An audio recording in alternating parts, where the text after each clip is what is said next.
po mga kapatid, nandito na naman po si Malo de los Santos para po magbigay tayo ng reaction or opinion po dito sa mga usapin. At marami po tayong napapanood at lalong-lalo na po dito sa sinasabi nila na si Beyonce ay tuluyan ng nawakwak ni Kapiso. Iyan po ay bibigyan po natin ng reaction at yung tungkol nga po dito na hindi nga sumipot si Kapiso sa kanyang appointment. Alam niyo po mga kapatid, ito po ay seryosong usapin about sa kaso-kaso po kasi po ang kaso na sinasabing kaso, hindi po basta-basta yan, hindi laro, totoo lang. Hindi po ito yung tayo ay kakaso lang, paglalaroan natin ang isang tao, nakakasuhan natin, hindi po biro. Dahil sa tingin ko, kung kagaya po yung mga kinasuhan noon, ay yung tinatakot noon, gaya noon, di ba, natatandaan niyo po si Pedreng, na sabi ay kakasuhan. Ngayon, parang natakot si Pedreng, kaya nasaan na yun si Pedreng, In-example ko lang, ito po na kaso-kaso na ito. Itong ang kaso ni Kapiso, ay hindi biro. Dahil si Kapiso ay tinutuhanan. Kumuha ng private lawyer para po siya na yung sasagot kung ano man ang ipinaratang sa kanya. Kasi nung Monday nga na mayroon po sanang paghaharap ay hindi po dumalo si Kapiso. At tayo po, nakikinig lang. Ayon sa mga naririnig natin, yung abogado na po ni Kapiso ang bahala doon. Pwede naman daw pong hindi pumunta kahit po pangalawa, pangatlo, dahil haharap lang po si Kapiso dyan pag once na po may hearing na. Dahil si Kapiso ay hindi po yan tawag doon yung pag-uusapan, hindi po. Kaya po siya tuloy-tuloy po ang laban niya. Hanggang doon sa dulo, Sabi niya nga, sinimulaan niyo, tatapusin ko. May kasabihan niyang ganun. At sabi nga sa kanta, ipaglalaban ko hanggang sa dulo ng mundo. Di ba po? Iyan po ang pinag-uusapan dito. Pero dapat tayo mga kapatid, yung opinion lang, wag tayo basta-basta talaga pong sumali sa ganitong usapan. Dahil hindi to basta-basta po biro. Seryoso na po ito. Kung content lang, para may mai-content kayo, pasensya na po. Ang pakakaalam ko po talagang mga ganitong sitwasyon, pwede naman mayroon tayong sasabihin at mayroon naman hindi natin pwedeng ipalabas dito. Dahil kung sasampa kayo ng kaso, privately, na hindi walang malalaman. Kasi po, kung tayo po ay magkakaso sa isang tao, kailangan po tahimik lang at para hindi tayo yung bang makakuha sa iyo na gagawin na ebidensya laban sa iyo. Dapat ganun po, Kaya, yung nangyari na itong kaso na ito, napaghandaan po ito ni Kapiso.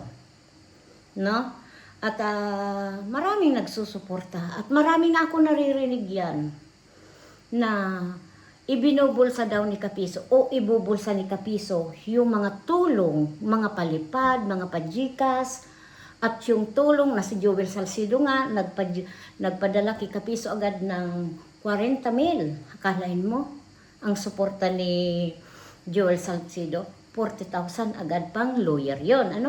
At ang alam ko rin po, si Ruth Beach, nagpadala din po yan. I think pinadala din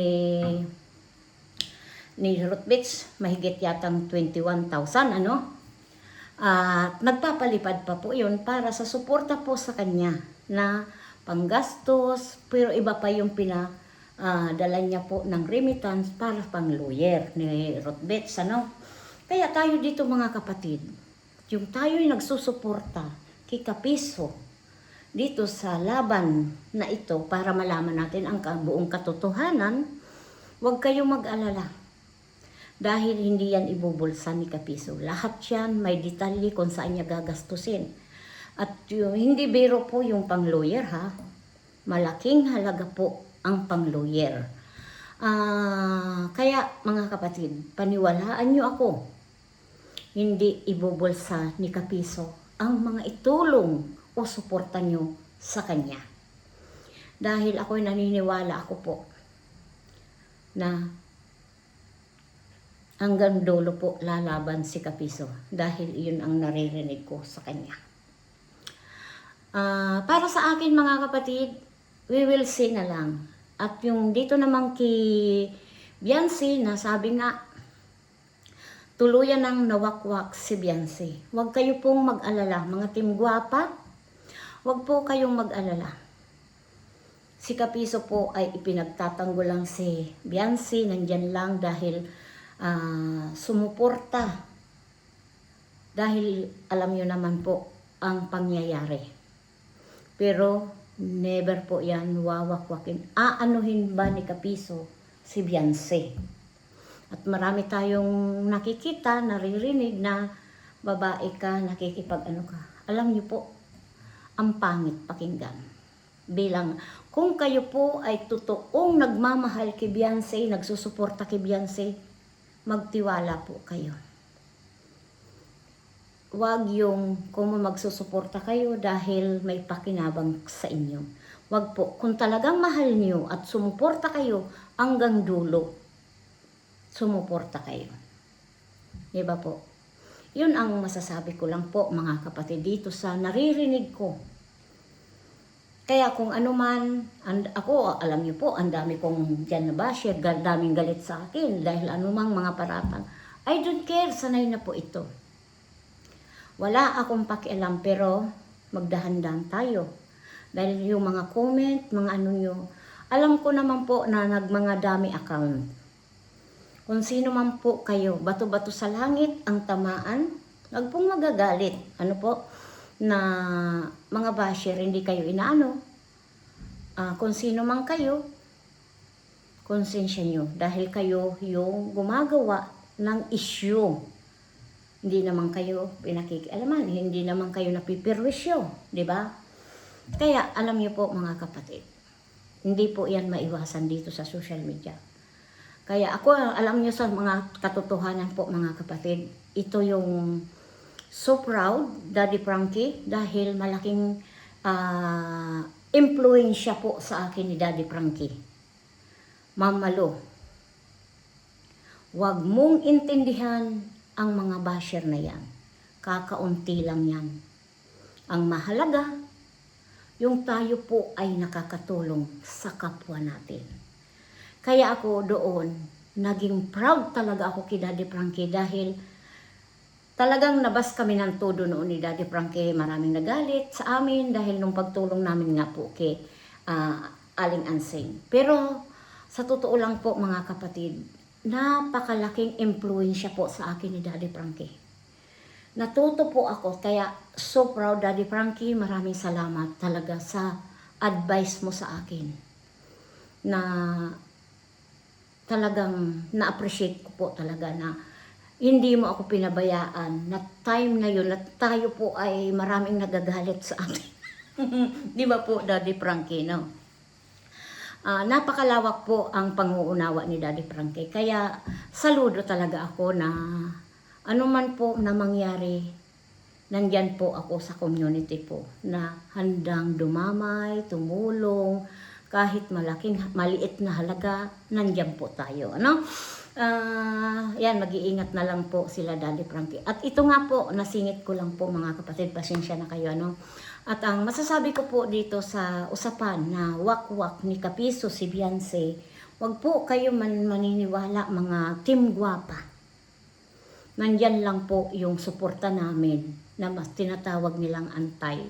Team Upo, Team Europe, kami po ay natawag na rin ng Team Europe dahil kami po ay nandito sa Europe. Si Joel Salcedo, shout out bro, at si Rotbit at lahat ng mga Team Opo, maraming salamat kay Bumpire, kay Arian, at sa mga kasamahan natin po talaga, kila Yin, Miss Yin, kay Rinas, sa mga Rinas community. Thank you so much sa suporta nyo kay Kapiso, at lahat po na nagsusuporta, tumutulong po kay Kapiso, maraming pong salamat. Ako'y nagpapasalamat po. Bilang isang tao na nakita natin naman yung effort niyo po dito sa laban ni Kapiso, At ayun, masasabi ko na lang, good luck na lang, at huwag niyong sisilipin si Malu de los Santos dahil may community din si Malu de los Santos kung saan ako noon ng community, rinirespeto ko. Sana naman po, respetuhin niyo po yung community ko. Huwag niyo akong laging babangitin na ganyan dahil iyan po ay close sa akin. Hindi ko kayo papatulang pagdating dyan. At hindi ako papatul sa inyo dahil sanay na po ako sa mga basher na walang magawa. Tamaan sana kayo ng kidlat kung sino man kayo. Dahil wala naman kayong naitutulong, gumagawa kayo ng paninira o kapintasan ng isang tao. Pero manalamin muna kayo bago kayo mamintas. Kaya mga kapatid, please, huwag kayong maniniwala na si Kapiso ay winakwak si Beyonce. Hindi po. Nandyan lang para suportahan at yung pamilya. Hindi natin pwedeng husgahan kaagad ang isang tao kung hindi naman gagawin. Dahil hindi gagawin ni Kapiso na mangwakwak. Inyo po si Beyonce. At sa mga Team Guwapa po, maraming salamat sa suporta niyo po kay Kapiso. Magtiwala lang po tayo sa kanila. Kung talagang mahal niyo si Beyonce, tiwala lang po. Huwag tayong padadala sa anumang mga naririnig natin, mga kapatid. Kasi po, bawat panig kung ayaw sa'yo, maraming paninira, di ba? At kung gusto sa'yo, kahit mali na, nandoon pa rin tayo. Ganun po. Pero kami po, lalong-lalo na po ako, kung alam kong mali, hindi nyo po ako masisisi. Pag mali ay mali. Marami pong salamat, mga kapatid. Bye-bye. We love you so much. Please support po Malu de los Santos po. Bye-bye!